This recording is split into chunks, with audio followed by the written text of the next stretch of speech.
Welcome to Divorces Schmidt, a family law series. In this episode, I'm joined by a special guest.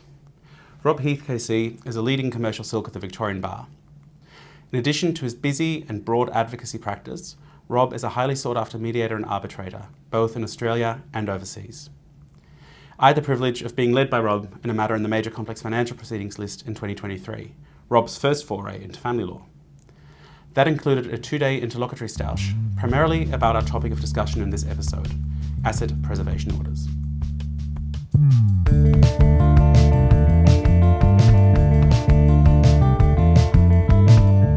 Rob, what is an asset preservation order, and what is it for?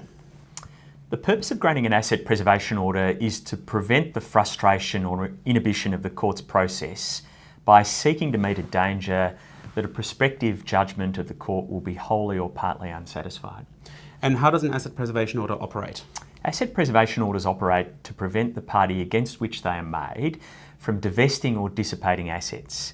They're intended to prevent the abuse or frustration of the processes of the court by preventing the respondents from dissipating their assets or disposing of their assets so as to deprive applicants of the fruits of any judgment obtained in the proceedings.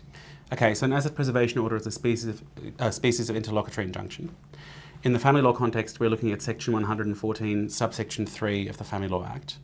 Now that section provides that a court may grant an injunction if it appears to the court to be just and convenient to do so. How does the court work out whether it's just and convenient to grant an injunction generally? In ABC and O'Neill, the High Court explained the organising principles relating to interlocutory injunctions.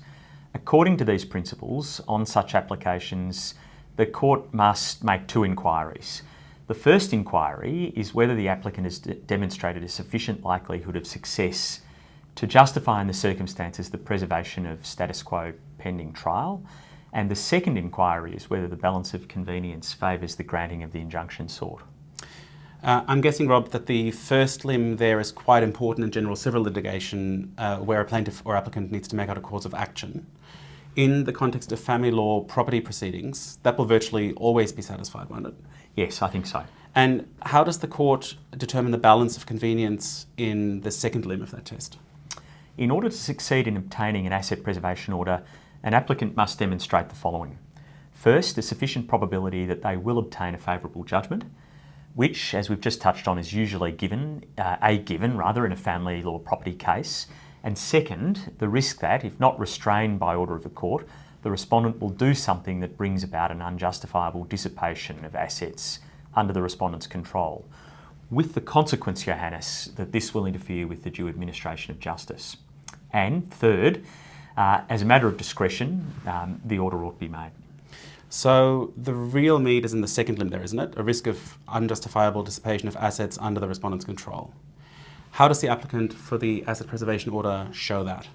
The applicant will discharge that burden if they can show that there's a real risk that a judgment will go unsatisfied, in the sense of a real risk that unless restrained by injunction, the respondent will unjustifiably dissipate or dispose of their assets, other than in the ordinary course of business.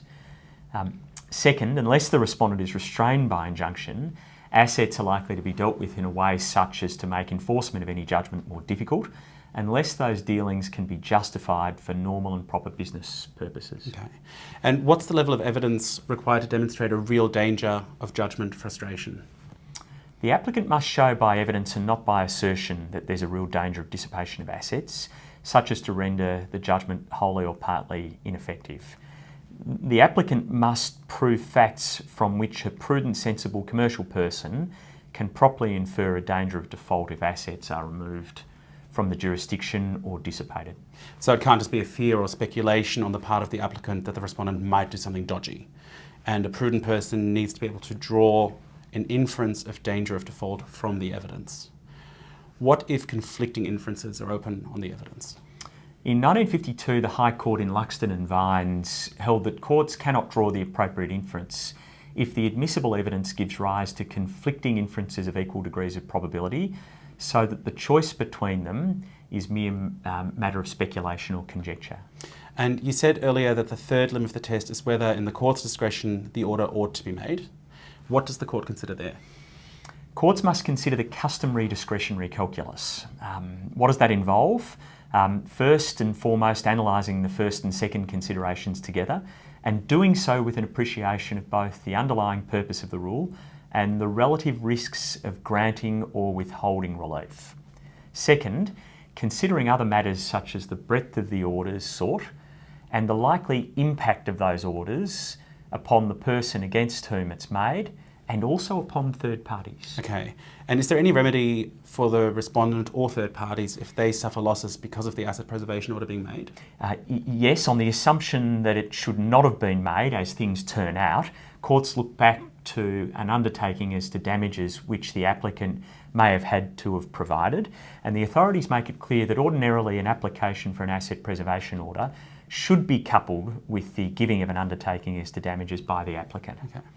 In exercising the discretion at the final steps, courts have regard to the likely difficulties associated with the quantification and recovery of damages pursuant to the usual undertaking, if it should turn out that the order should not have been granted, and the likely problems for the identification of events which would trigger that entitlement to damages at the end of the whole process. Okay, thanks Rob. So what are the key takeaways for our listeners here?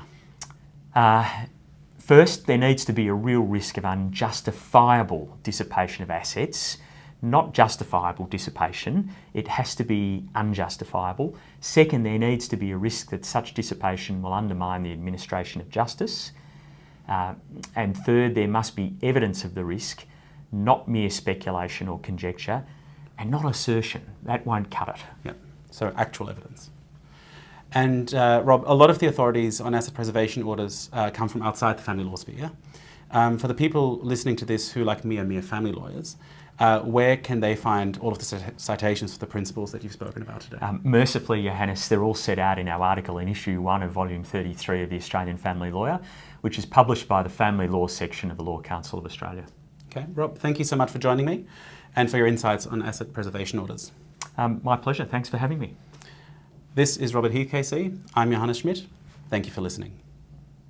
I hope that this discussion has been of some value to you. If you'd like to be notified as I release more episodes of Divorces Schmidt, please follow me on your preferred social media platform, subscribe on YouTube, or subscribe on your favourite podcast platform.